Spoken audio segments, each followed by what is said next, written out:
mentioned today, the idea of Eurasian integration has deep roots in Russian history and culture.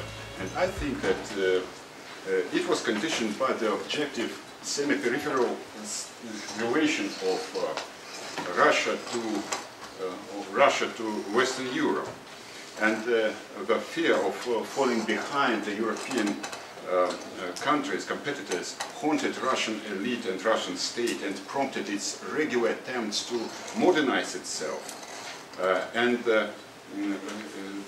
We can see the signs of this policy from Tsarist Russia to Soviet period and to trace it to modern Russian state.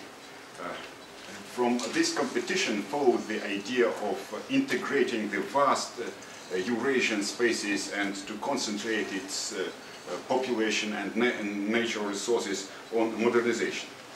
And the current attempt of Eurasian integration resembles the Tsarist attempt of modernization, because both were undertaken on the basis of the periphery capitalism. Thus, historically, modernization in response to the pressure from the core was the major reason for Eurasian integration, but its efficiency always depended on the inner properties of the social system which peoples of the region embraced. The current leadership of such CIS countries and states as Kazakhstan, Belarus and Russia and some other state leaders declare that they are set to move their economies away from driven by commodity exports to driven by innovations. The intention is to create millions of new jobs, to introduce new technologies, to modernize economies and societies. And Eurasian integration is seen by the leadership of CIS countries as a major important condition for such a development. The three leaders of post-Soviet republics returned to the concept of Eurasian integration, which in some respects reminds the thinking of ruling classes in Tsarist and Soviet Russia. Integration is seen as a way to mobilize resources of Eurasian space, Eurasian region confronted with strong external challenge. And to evaluate the chances of success of the current attempt to establish new union, I think one should start from analyzing the nature of the new social system which was established in the former USSR republics after the breakdown of the Soviet Union. After the collapse of the Soviet Union, its former republics followed the dependent development, demonstrating all classical features of development of underdevelopment in the sense in which André Günther Frank meant under this term. I think that he emphasized the transformation of productive forces of such societies, moving to monoculture production, meeting the needs of the core societies. And at the same time, such societies went through a very deep social transformation, which meant, on the one hand, pauperization of population, creating the reserve army of cheap labor, and on the second place, raising comprador bourgeoisie from their ruling elites, which became a simple mediator in exploitation of their country's cheap human and natural resources. The CIS countries experienced the corresponding transformations of their economies. In course of the turmoil of the 1990s, industrial share in the total value added on average declined in the CIS countries from 38 to 29%. And you see the different features of industrial degeneration which are common to all these societies. I think that this industrial development of these countries can be interpreted as a structural adjustment of their economies to their new position in the world economy. And such a conclusion can be further substantiated by major trends in foreign trade of the same group of countries. As the data presented at this figure demonstrate, CIS countries export to the rest of the world mainly staple commodities, mineral resources, primarily mineral resources and wood, pulp and paper products. export of manufacturing products is very low. At the same time, if we turn to the structure of imports of the CIS countries from the rest of the world, we will see quite a different picture, quite the opposite picture.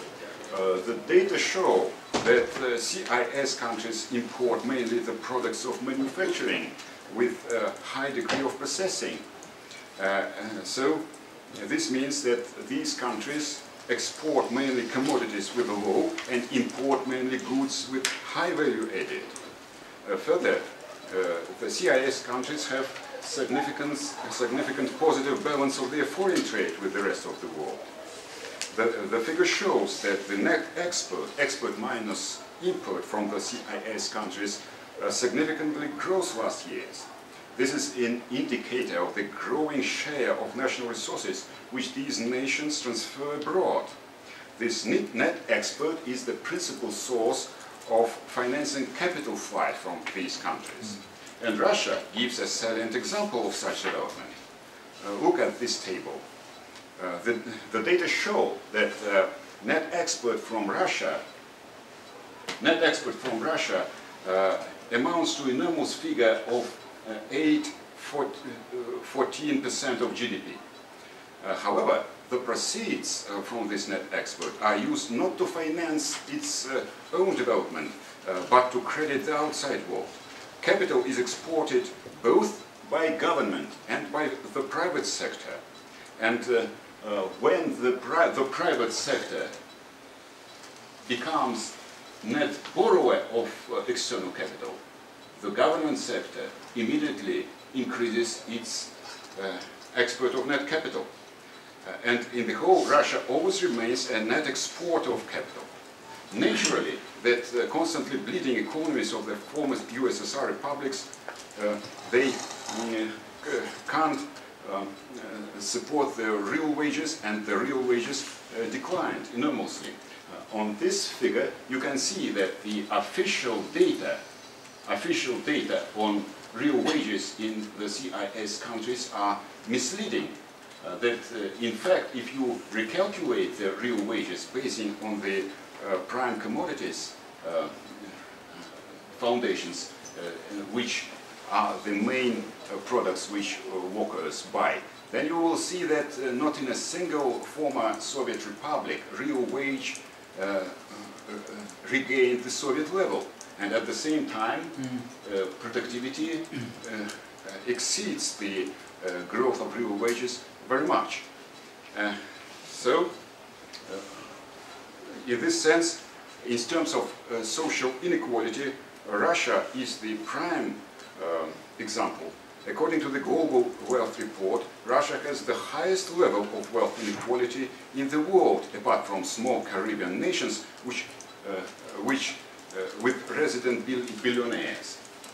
Now, if you take the data in whole, and if you look at the materials of the Human Development reports, you will see that after more than 20 years of radical market reforms, not a single former Soviet Union republic comes close to the place which was occupied by the USSR, even including the Baltic states. From this, one can see that economies of the CIS countries moved to simplified production structures with declined manufacturing and grown extracting sector of economy. And they just simplified their manufacturing structure. And this made them fit to become suppliers of products with low degree of processing to the developed world. But I think that, to analyze the perspectives of Eurasian integration, you have to get insight how the peripheral position of these countries affected their major institutional basis, the big business, the nature of big business. From my standpoint, the ruling classes of the CIS countries experienced two major formative impacts: degeneration of the Soviet bureaucracy in Soviet time and the influence of the financialized world capitalism. The defining feature of the Russian model of corporate governance is the reliance of Russian capitalists on the infrastructure of control over enterprises. Under this term, I mean a set of formal but predominantly informal institutions securing personal control of the dominant groups over the enterprises. You can see the general outline, general shape of this infrastructure and control at this picture. You can single out the external elements of control. These contain chain of ownership, mainly in offshore sites, links to state officials, and external defense of the property rights, which are provided by the ties with law enforcement agencies and on private security firms and with organized criminal groups.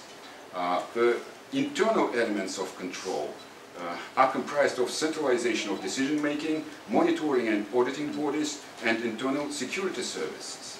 External elements of control are mainly designed to protect the rights of dominant groups over the enterprises from encroachment of their rivals, while internal elements of control are designed mainly to control their hired labor. I think that infrastructure of control reflects the specifics of Russian model of corporate governance, characterized by fusion of ownership and management, and hence Russian big business relies on extra economic coercion in gaining profits. The primarily informal character of control over the assets engenders fundamental instability of the dominant position of big insiders, because this control can always be challenged but never can be legalized. And the waves of redistribution of the private property rights regularly sweep over the Russian economy. This means that ownership and control are fundamentally unstable, and from this stems very myopic, short-term time horizon of Russian big business. This short-termism, in turn, determines the dominant type of income which is most common in Russian big business. It can be defined as insider rent, an income appropriated by the dominant groups due to their control over the firm's financial flows. And the mechanism of obtaining such rent usually involves figurehead trading companies registered in offshore sites. Thus, rent extraction fuels corporate conflicts, increases the probability of hostile takeovers, and undermines accumulation of capital by Russian big business. And there is wide empirical evidence of inferior character of investments by Russian big business. The fixed assets stock of Russian economy became very obsolete. The average longevity of equipment grew during the radical market reforms time from 12 to 23, 24 years, and the share of machines and equipment exceeding 20 years, or very obsolete, amounts to 68% of the whole stock. We may conclude from the above that Russian big business, and to that matter the big business of all CIS countries, is characterized by semi-feudal reliance on coercion, short-term time orientation, rent-seeking behavior, and inferior investment strategies. Meanwhile, Eurasian integration, as was mentioned above, is seen by the leadership of the major driving force countries of the region as a way to modernization and as a way to attain a leap, to make a leap forward in technical progress. But I think that the nature of institutions of big business in these countries became the greatest obstacle which will thwart these plans. And my last idea that those who would like to know more about the insider rent model of Russian capitalism can read my last book on this.